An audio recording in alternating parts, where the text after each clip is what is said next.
up when I want to, not because you told me. Welcome back to another episode of Pizza and Parsecs. I'm Liv. I'm Dave. And we're still quarantined. It's another quarantine cast. It is another quarantine cast that I decided. I don't know. You want to try that again? No, I liked that. I'm going to keep it. Okay. This is the way. This is the way until the end of April. Oh, I'm so over this. In our state, schools have officially been canceled for their whole rest of the school year. Which means the kids that live in my neighborhood are going to be going insane. Yep. And my little brother is home. That was really good. Thanks. That's really, really good. I like making noises, you know.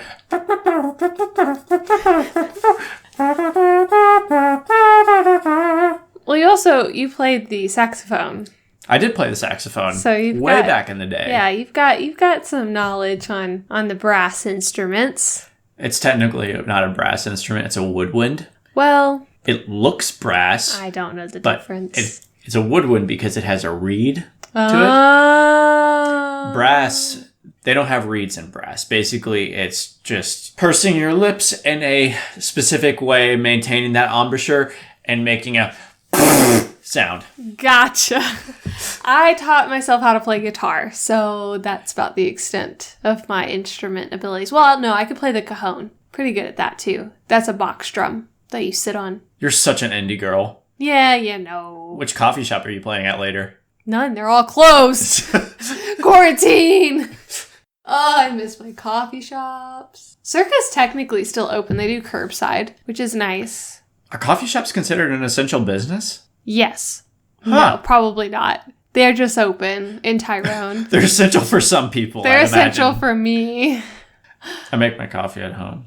Yeah, I've been drinking a lot of home coffee. I can't go into Circa, and that's like half the fun. I like going into Circa. Because they know you. It's like Cheers when you walk in. Everybody's like, Liv! Yes. The usual? Yes. Even my dance moms know my usual. I was doing some recording at the studio with my friend, and we had a kid come and assist us for one of the classes because she assists my friend in her class. Her mom came and picked her up. We got a phone call and like, hey, we're at Circa. Can we bring you anything? We're like, yes.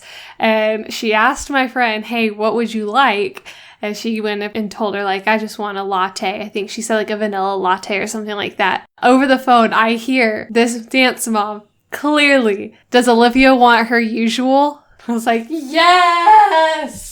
Everyone knows I like the Biscoff Frappuccino with an extra shot. Biscoff is like one of my sweet indulgences. I love me some Biscoff. Oh, yes. Yes. So we are in day, what is it, 20? 900. Yeah, of quarantine. We just released our quarantine podcast, and I thought it would be super fun to kind of do quarantine podcast part 2 and kind of update on some of the things that we've talked about, because since then we have seen Frozen 2. I have been playing Animal Crossing like it's my life. Because it has been. It really has been for the past 5 days. I've been playing it for the past 5 days. I got it on the 28th. I wonder if the government's going to reimburse you in bells. The corona check. I would much rather have actual cash, but bells would be fine too.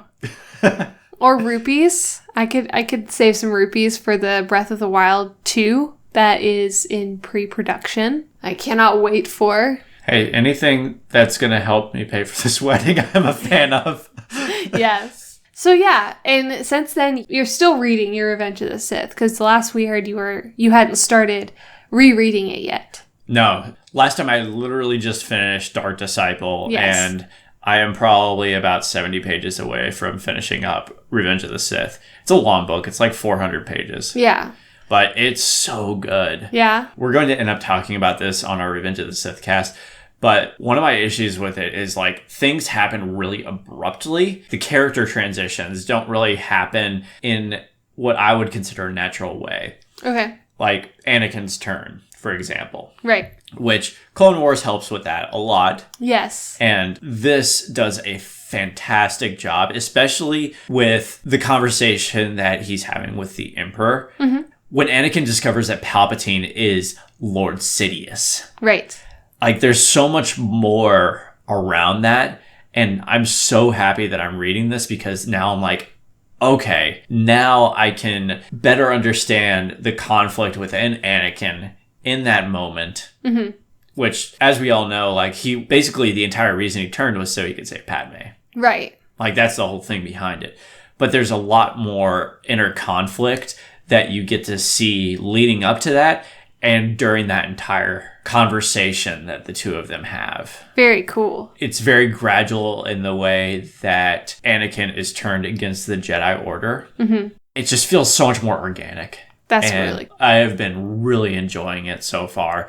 Can't wait to dive back in because I'm almost to Execute Order 66. Nice. Which makes me really happy.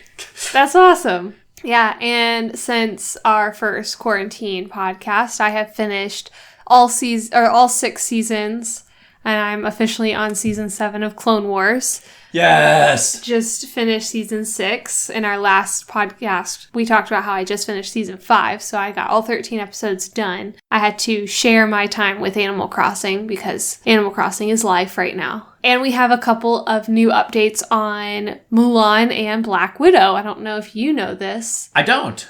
Please enlighten me. There is a rumor that Disney Plus and Disney themselves are debating on putting Black Widow and Mulan on Disney Plus. That's so cool. Yeah.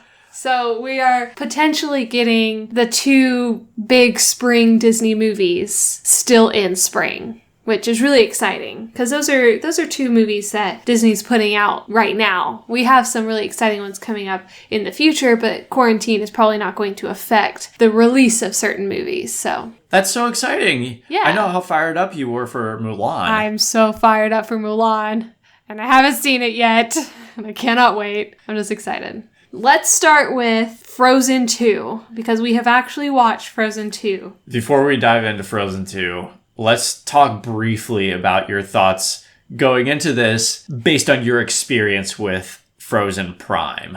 I don't like Frozen. Like, I love Disney movies. I have always been a huge Disney fan. Some of my favorites are like Beauty and the Beast. I love Sleeping Beauty because of the original Tchaikovsky score being used in the film. I truly love even some of the more recent movies. Like, I really liked... Oh, I love Tangled. Like, that's more of a new age Disney princess opposed to our original core group of Disney princesses. So I do want to preface all of this with, I'm not a Disney hater, and I'm not a Disney princess hater. I have favorite Disney princesses. Little Mermaid, fantastic. You know, there's just so many. I don't like Frozen because it seemed like a try-hard movie, in my opinion. I love Idina Menzel. I think her work has always been amazing. I've always been a huge fan of hers. Kristen Bell does a fantastic job of playing Anna. I love the guy who speaks Olaf. He killed me in the live action Beauty and the Beast, like as LeFou. Like, I thought nobody else could play LeFou better than this guy. But it was a little underwhelming. We finally get like a new movie about like a new Disney princess, because the last one before this was Princess and the Frog, and that didn't do so hot. That wasn't like, it was kind of a hit and miss type of reaction. There's a lot of people who loved the American Disney princess and a lot of people who didn't like the American Disney princess.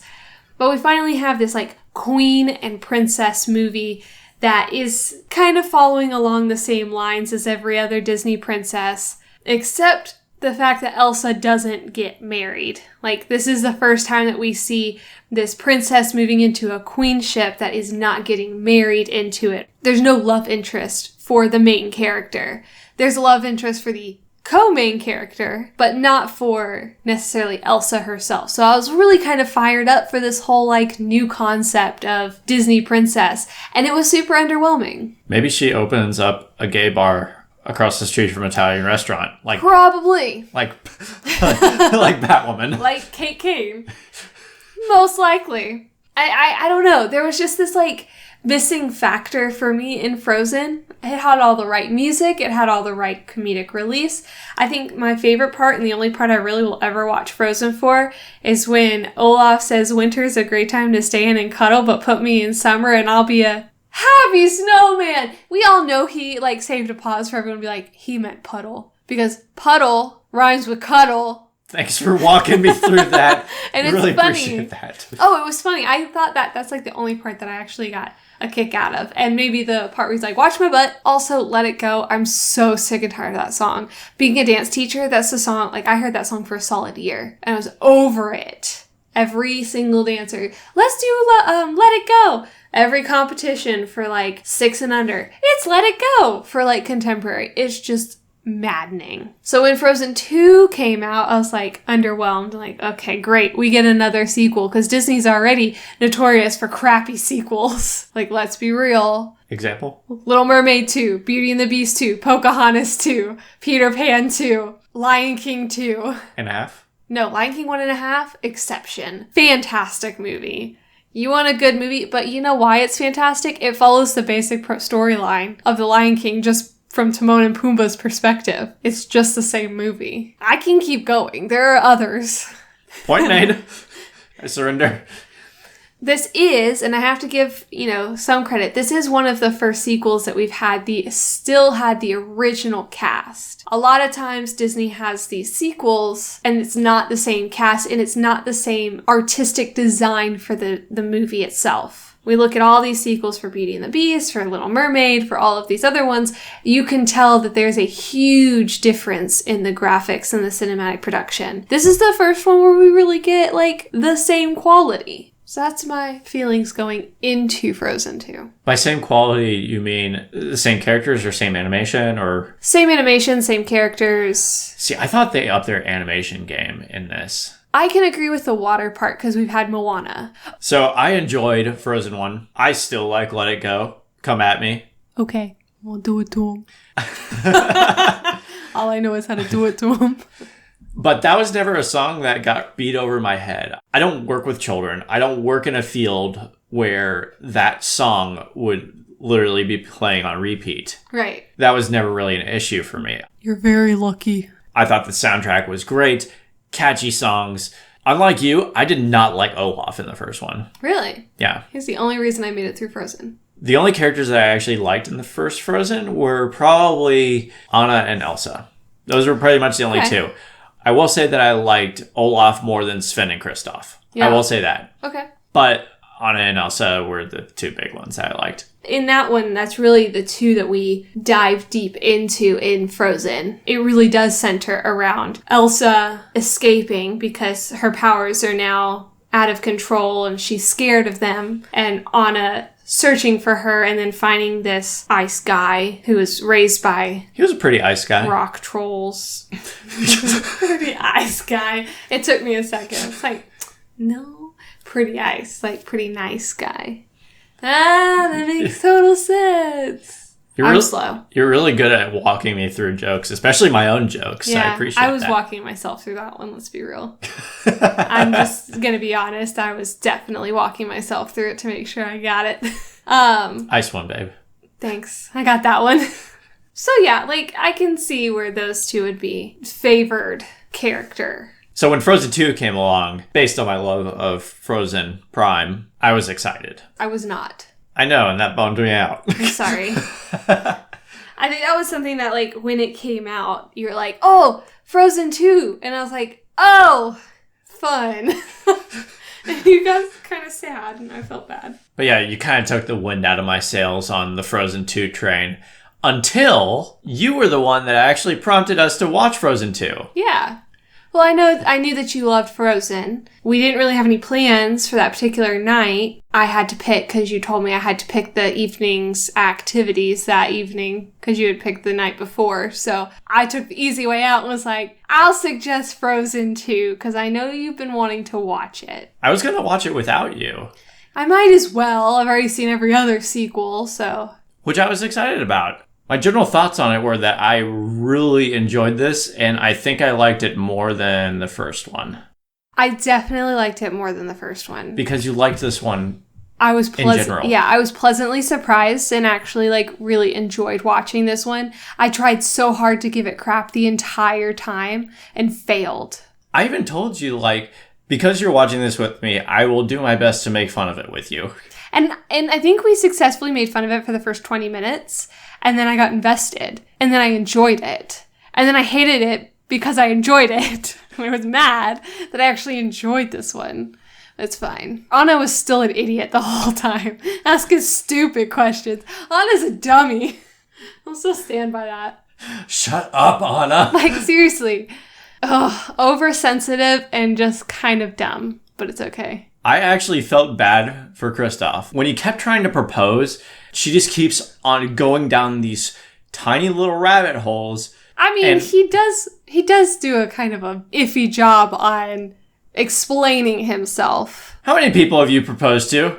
Do you know how nerve-wracking it is? How many people have you proposed to? I don't want to talk about it. Not on the podcast. You're the only one. I was about to say. You're the only one. But I can imagine, like, if I had to propose to someone, I probably would, like, do a little bit like what Kristoff did and accidentally say things that lead someone else's brain to something else. I'm still siding with you. Anna was a dummy. Okay, I was like, are you defending her? No, I'm just saying, like, there were two sides to this. Oh, I agree. But Anna definitely blew everything out of proportion. She would, and then she'd go off on her tangent and not wait for him to respond. Yeah. And then, like, leave. Yes. That's what I'm talking about. Love was not an open door in that situation. Love was not an open door. You know who I enjoyed more in this, though? And by more, I mean I actually enjoyed them a lot. Can I guess? Sure. Olaf! He was such a jerk. I loved Olaf. He was so sassy in this. Savage. Straight savage. And their parents were dead. Everything.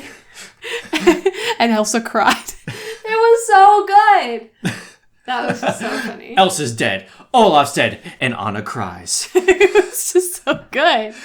His little monologues were just on point. I was not a fan of his song, though. No. His song, quite honestly, was the same melody to the song about Maria in Sound of Music. Literally the same song. That bothered me just a smidge. Okay.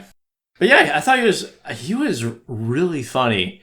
Super funny. When they're both singing on the way to Mordor, and Anna is like, Olaf, I don't think we need both of you to sing. Yes. And he's like, you know, I was going to talk to her because she's a little pitchy. Yeah. Little pitchy. It was so good. I looked up, his name's Josh Gad, I think. He improvised most of his lines. That just made Olaf's character 10 times better for me in Frozen 2, and, you know, agreeing with you on how funny Olaf was because he just, like, came up with random stuff and then, like, they picked what they wanted from it. And you know what his recapping monologues remind me of? What? The recapping monologues in Ant-Man that yes, equally as entertaining for me. Yeah. Which I loved that.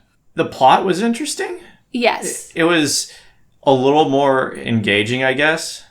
It wasn't a typical Disney princess sequel movie. Sequel movie, no, but typical Disney. Like, oh, we have to go to a mythical forest and set it free. Oh, yeah, definitely, yeah. Like, that's pretty typical. Definitely a typical storyline of saying, like, the love interest. Like, we get a proposal. You know, we see this love build still between Kristoff and Anna. They use that more towards comedic relief instead of the focal point of this movie. The focal point still is Elsa discovering her powers, which I actually appreciated that they continued on that path instead of changing it completely like Disney mostly does with their sequels. I liked that we got more world building out of it. Yeah. World building. World building. Got to find out a little bit more about her parents. Yeah.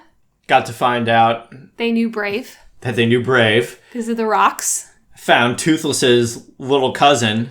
Oh my goodness. Yes. Adorbs. Yes. The whole thing was really cute. It was awesome. He needs to be friends with Pascal.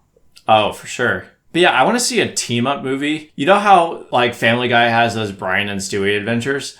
Yes. I want to see a Brian and Stewie Road to adventure, but with Toothless, Pascal, and little fire lizard. Yes. I think that'd be fun. I think that would be super cool. And I don't see why that can't be a thing, because we do know that Rapunzel and Finn showed up to the coronation of Elsa because they are in the movie Frozen. I didn't know that. Yeah. When Elsa's singing When Will My Life Begin or something like that. It's towards the beginning. Elsa's getting ready to be crowned queen. She's putting on her gloves. Anna's swinging the doors open, and as she's running down into the town, you actually get a glimpse of Rapunzel and Finn walking into the castle. It's one of those little Disney Easter eggs. I just got really sad because How to Train Your Dragon, his dream works. Yeah, I wasn't going to ruin that for you. The dream is ruined. I'm sorry. The dream doesn't work in this situation. Pascal and Little Fire Guy can still get together. Yeah, I guess. And Pascal's sassy, so, like, the two would complement each other. Found out Kristoff is essentially Michael Bolton.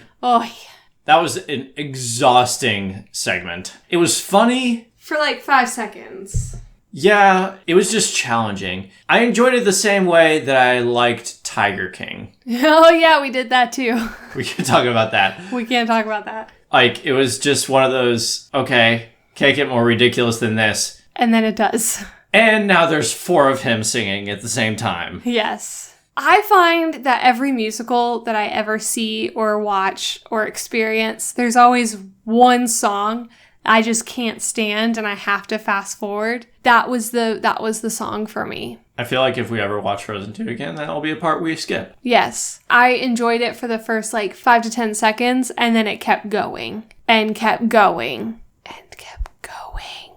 It was a lot. It was a lot to handle in a situation that did not need that much dramatics. Yes. In my opinion. You had a really good joke in the movie, though. When Elsa is on her way to the Mystery Island and those water horses were coming after her and she tames one, it's a seahorse. Oh, yeah, I did say that, didn't I? It was a seahorse. It was essentially a seahorse. I was proud of myself for that one, but I couldn't remember. I thought it was really funny, and I just had to call it out because I thought that joke was so good. Thank you. I don't have a follow-up to that or anything. I just want everybody to know how funny my fiance is. I feel like I made several good punchliners in the first 20 minutes and in a couple of scenes after, the seahorse one.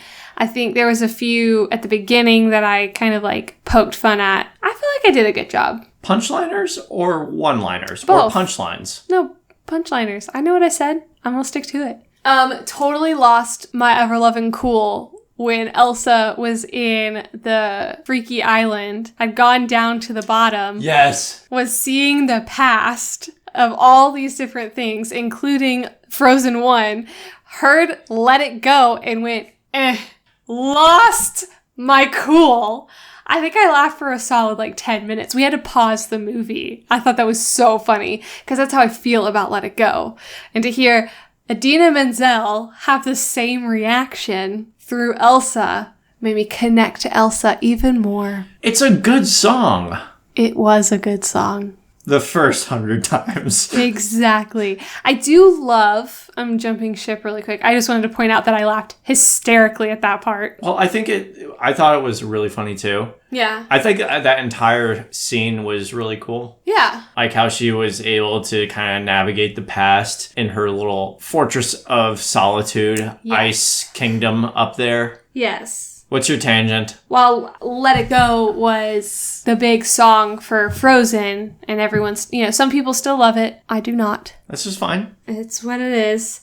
Into the Unknown, I'm obsessed with that right now. I really do enjoy Into the Unknown. I think it has the same kind of uniqueness that some of the music in Moana has. A lot of the riffs that Idina Menzel does and a lot of the notes that she hits and the changing in chords. I think it was really, really well done and super beautiful. And Disney is definitely upping their musical game. And then Show Yourself. Had not heard Show Yourself until we watched it. It was beautiful. Absolutely beautiful. I got chills. She's singing to this unknown voice to just her process through going into this unknown territory to kind of understand where she obtained her powers. It was just gorgeous. I thought definitely one-upped Let It Go. Let it go. Words to live by. Huh? I thought those were beautiful songs. I've always been a huge fan of Wicked. The original cast, and Idina Menzel is the original Elphaba. Does she know her ABCs? Alphabet? That was funny. Good one. Good one, babe. Did I have to spell that one out for you? Ha! No. That was funny. Good one. What was your opinion on Show Yourself and Into the End? No! I think Idina did it better. No offense, babe. It's okay. I was super dramatic when it started, though. You were. And loud. I think the cats ran away. That happens when we're watching things. Yes. I liked all the music except for the Michael Bolton. Unnecessary. Yeah. So there's other things that we've been doing in quarantine. I know we spent a lot of time on Frozen 2, but that was a big turning point, I think, for me in the Frozen universe. You know what else was a turning point? Your birthday. Yeah, I got older, not wiser. Definitely have more grays. I found like 5 more gray hairs.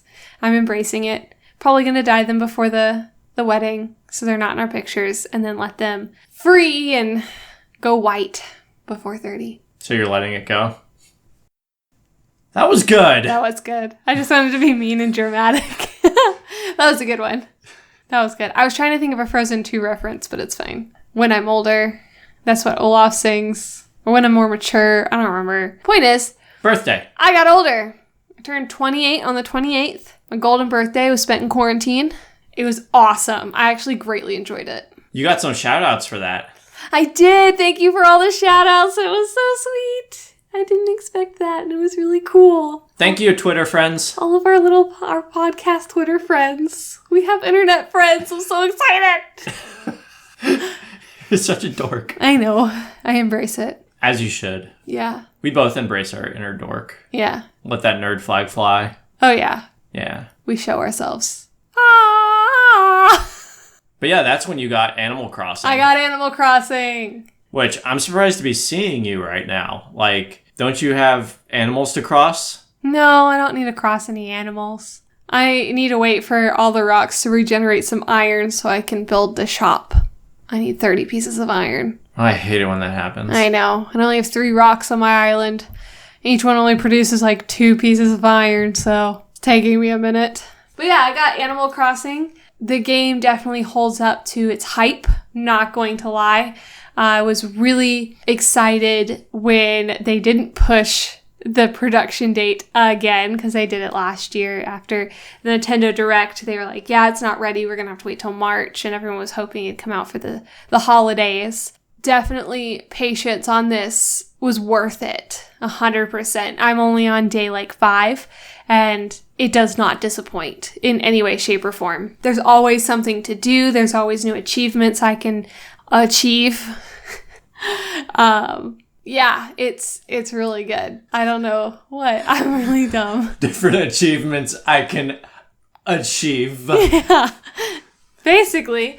But it's so cool because I remember playing Animal Crossing on the GameCube, and it was not as interactive and free as New Horizons is. You're stuck on an island. But I'm not. So if I spend some Nook miles, which I've been collecting a lot recently, I can actually get a ticket and go to another deserted island on a tour and go and like collect things over there. Oh, so they'll let you go from one cell block to the other. Yeah. And then once I put the online play on my Switch, I'm going to actually be able to go to my brother's island at any point and do online play with him. Okay. So that'll be fun. And then I have some friends who are like, I think I might get Animal Crossing just so we can play together. Some of my friends who have Switches, so. I know our friend JR has. Yes, and I also want to visit his island and let him visit mine because I think that'd be super dope. I remember when the first one came out and then the hype was over and then Minecraft came out and you had this whole new ability of building your own world and kind of exploring and discovering new things. And I think Animal Crossing has this amazing crossover with Nintendo flair onto a buildable world. Like, I can basically do whatever I want on my island. I can chop down any trees I want. I can replant them wherever I want. Eventually, I'm going to be able to make the town however I want it to look. I can move my house. I already have a new spot that I want my house to go to because I can cross the river now, and I found this little location. I'm like, I would much rather have my house over here than where it is now because it's like next to a little waterfall, and it's so pretty, and I'm growing tulips. You know, the weather's been nice outside, too. Yeah, but Animal Crossing. I can play it outside. It's fine.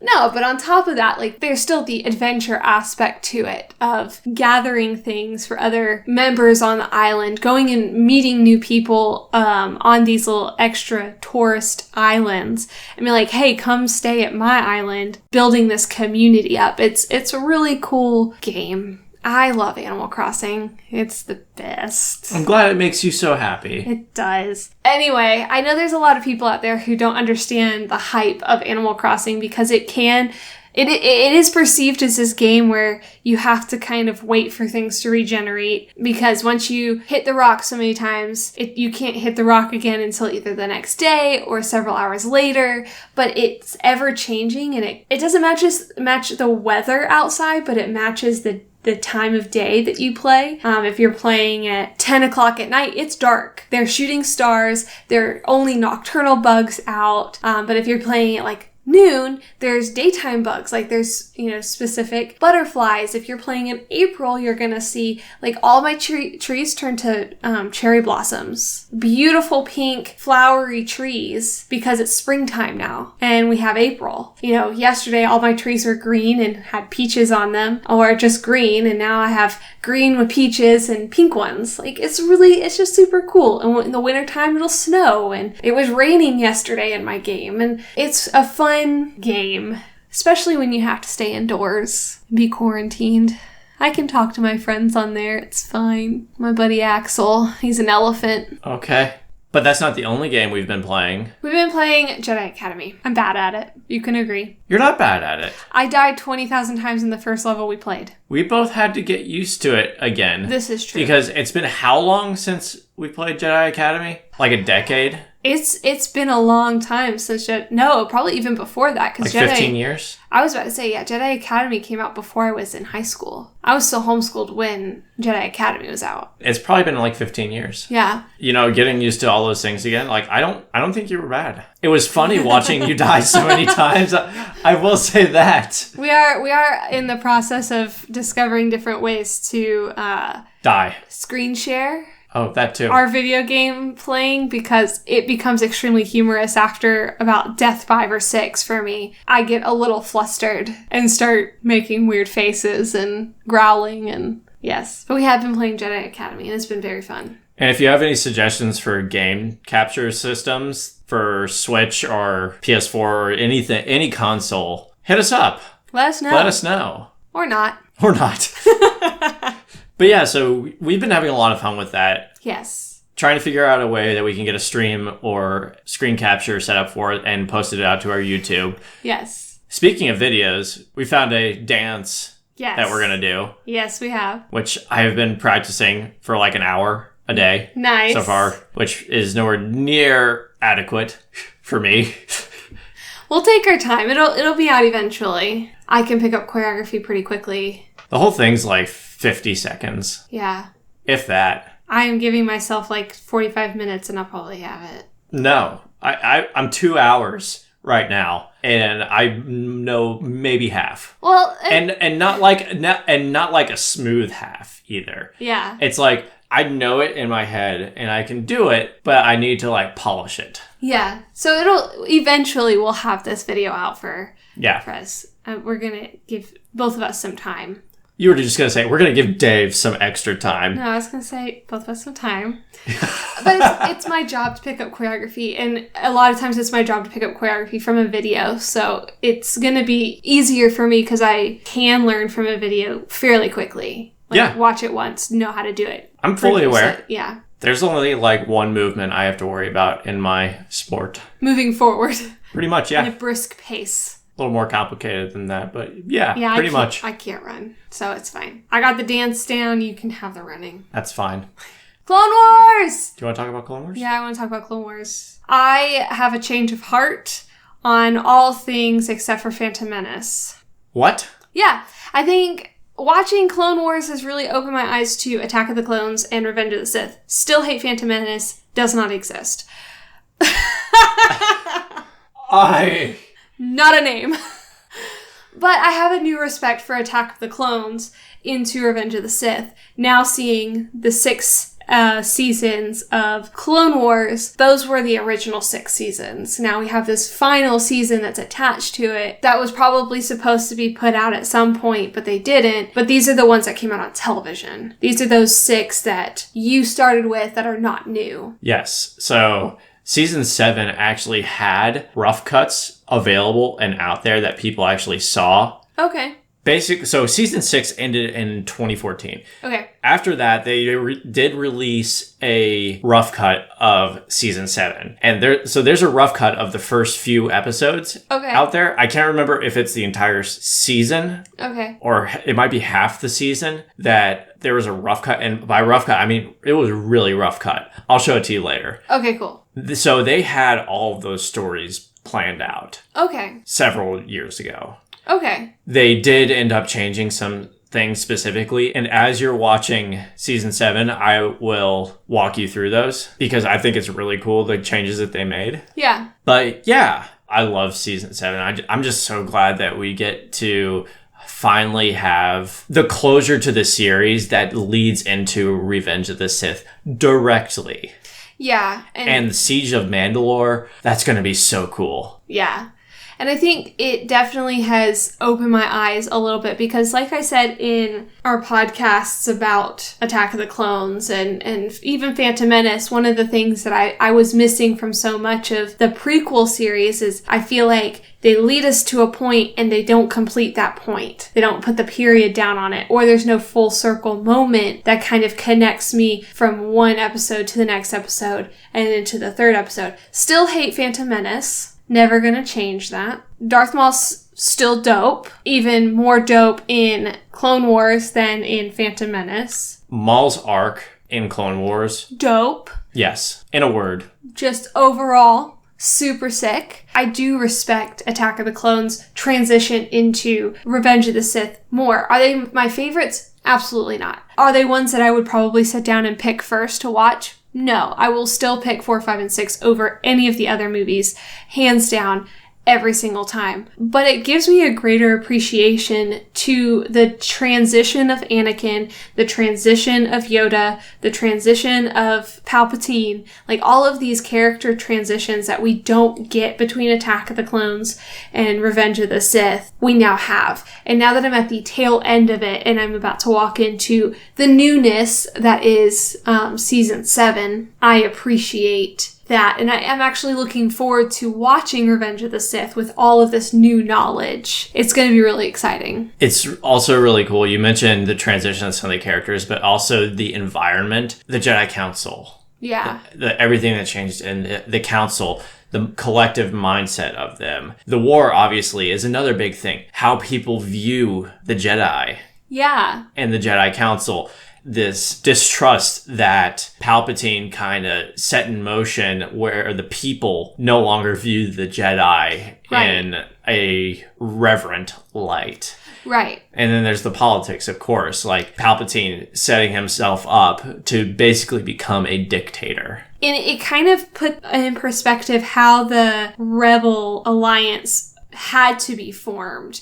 We see how the Republic was, and it had all the actual good guys in it. And I feel like they brush over that in Phantom Menace and Attack of the Clones, in my opinion. It's not something I've ever kind of light bulb moment. But it wasn't until I really started diving deeper, I think it was season 3 or 4 of Clone Wars, where I noticed that the Republic actually consists of the Jedi Order. It consists of all of people on the Jedi Council. It consists of all these individuals who eventually become the rebels. It was just a really cool full circle moment for me and a light bulb moment to see that transition and see like, oh, at one point, the Republic was quote unquote good. But was it really good because we have all this corruption in it? But was all this corruption really, like, it gave me all of these like, oh, this makes sense moments. Like, it was really interesting to, like, sit back and see the Republic change its course so that we could have the Rebel Alliance later. Yes. And Rebels is when you actually really get to see how the Rebel Alliance was formed. And if you ended up reading the Ahsoka book,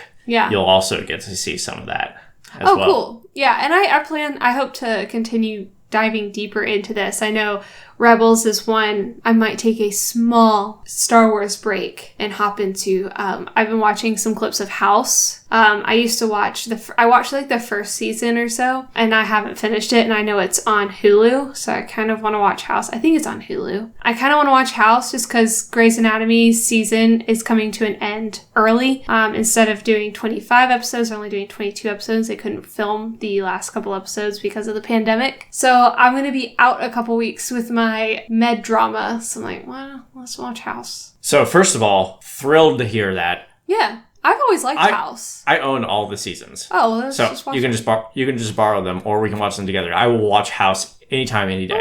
Love me some House. Yeah, I loved House. My mom used to watch it. I would watch it with her if I didn't have dance or something. I haven't watched like the beginning to end, and I really enjoy doing that with certain series. It's not something I've done. I've definitely watched episodes scattered through, but eventually, even though you don't like it, one of these days I'm gonna get you to watch The Office. Because I've been rewatching it with my parents. When I'm at home for a couple of minutes, I'll sit down and watch a couple episodes. And still to this day, I've watched The Office, I think this is go around 7. I've seen it 7 times. I still laugh hysterically. I've watched The Office. From beginning to end. I have attempted. But you haven't watched it with me. No, I haven't. Everything's better. Of course it is. I quote the whole movie or whole show. Literally everything is better with you. Thanks. So yeah, I'll suffer through it. Yes. We won't start at season 1 though. But I want to go back to something you said. You calling Grey's Anatomy a medical drama? No, I called it a med drama, not medical drama. There's a difference. Med drama puts more emphasis on drama and less emphasis on medical. When I watched that last episode, doesn't count. Doesn't count. That episode doesn't count. It was their filler episode. It doesn't count. Oh, it doesn't count. Let me try to explain to you where I'm coming from. The last time that I watched Grey's Anatomy was probably literally about 10 years ago. Right, back in season 6. Back when it was still a medical drama. What I saw with you was basically Sex in the City with doctors. Yeah, it was a bad episode for you to reintroduce yourself into. It's my guilty pleasure. Some people's guilty pleasure is The Bachelor. Some people it's Desperate Housewives. I don't know what's out there anymore. Some people it's Tiger King. Some people it's Tiger King. Mine is Grey's Anatomy. I always look forward to Grey's Anatomy. I love it to death. I can't get enough of it. I love to hate it sometimes. There's always that one episode towards the end of the season where it's, they're doing a conference, or it's from the perspective of someone other than Meredith Grey, because every episode opens with Meredith Grey kind of giving the synopsis in many, many theological words. And there's always one episode that's done by somebody else, and this one had been done by Richard Weber at a conference. So it was not the best episode to dive back into, but they're ending early. That's fine. I'm really sad. But from what I understand, we're going to get some closure, and it will have its typical Grey's Anatomy cliffhanger. My heart aches for you. No, it doesn't. You don't care. It doesn't. I'll watch it with you. Yeah, I'd rather watch House with you, though. Oh, I'm excited to watch House. I haven't watched a good episode of House in quite some time, so. That's a medical drama. That's a good one. From beginning to end. Oh, yeah. I'm excited. Anyway, speaking of things we watched, Tiger King. Tiger King. Oh, my gosh. She killed her husband and fed him to the tigers. I swear she did. That woman, Carol Baskin. Carol Baskin. Killed her husband. Betrayed Joe Exotic. How dare she? How dare she? I think she ordered her own hit. You think so? Conspiracy theory. How metal would that be? Oh my gosh.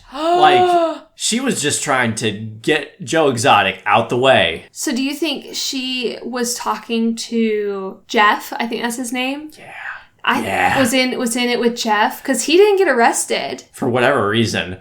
Although he should be arrested just for being himself. That man is awful. That man is awful. Then the other guy who has 3 wives, also awful.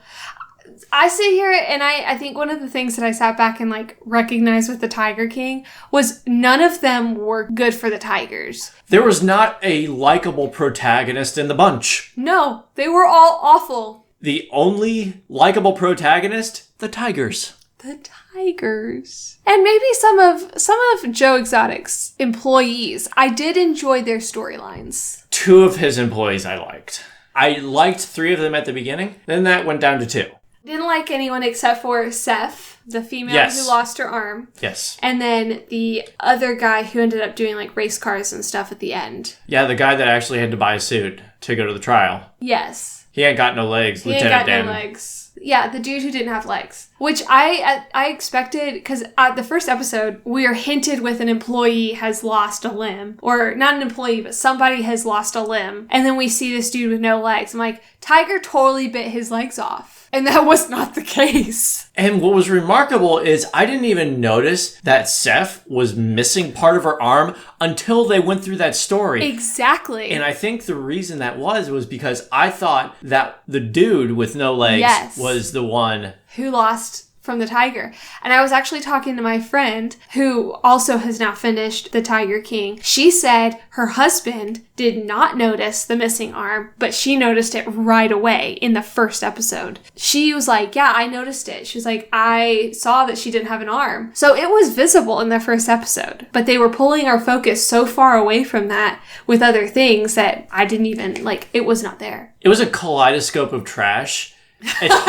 Yes. It's hard to burning garbage. It's hard to pick up on everything in that kaleidoscope of a dumpster fire. I mean, that was so, like, there were so many moments of just pure, what are we watching? And this is really on Netflix. And it's #1 on Netflix. He ran for president. He ran for president and governor. It's baffling. I just can't even. There's just a lot to that. It should be noted that we binged this all in one sitting. Yes, we did. One sitting. It was a lot to take in. It's not something I would recommend to people. Maybe spread it out over the course of like a week. Or don't. Or don't. Just get it over with. Rip the Band-Aid off. So maybe, because I think if we had spread it out through a course of a week, I think it would have been worse. I think we would have had a worse time with it. We had the open book and closure right then and there. We were finished and we never have to pick it up again. If we only did a couple episodes here and there, we'd always have to go back to it because I would have to finish that. Yeah, I couldn't have Tiger King weighing on the back of my mind. You're right. Yeah. Like, okay, this is something I have to finish. If you do watch this, one and done it. One and done. Let us know your thoughts. Do you think Carol Baskin killed her husband? Do you think Joe Exotic should have gone to jail? Yes. Do you think Carol Baskin is a hypocrite for owning tigers? Jury's out, but I still think they should put her away. Definitely needs to go to jail. Just for being intolerable. And last question. Do you think Joe Exotic started Corona, or was it Carol Baskin? I said it. It was Carol Baskin. She started COVID-19. Okay, this could be a fun game. Of all the characters in Tiger King, who is the most likely to be patient 0 of Corona? The dude with the white hair, with the 3 wives. Oh, you think so? Oh, yeah. He runs a cult. He would eat bats. They all kind of do, though. He has the worst one. If I'm going to rank all the bad ones, he has the worst one. I'm going to say Jeff. Jeff. I'm going to say Jeff. Jeff started Corona. Okay. Or Jeff's friend, the one that has many businesses. Oh, the walking Chucky doll? Yes, the walking Chucky doll. I want to change my answer to the walking Chucky doll, please. I forget about him. I think between the 2 of them, like one of them had Corona Part A and Walkie Chucky doll had Corona Part B, and their powers combined, like when they teamed up, they created the coronavirus. Yes. That's the most likely scenario. Yes. Or it was just Carol Baskin, because... That woman, Carol Baskin. I mean, for real. Ugh. Let's be real. Like, how do you know a hand doesn't fit in a grinder? How do you know that a tiger isn't going to attack your feet with cologne, but you know it'll do it with sardine oil? How do you know these are things that a tiger would attack?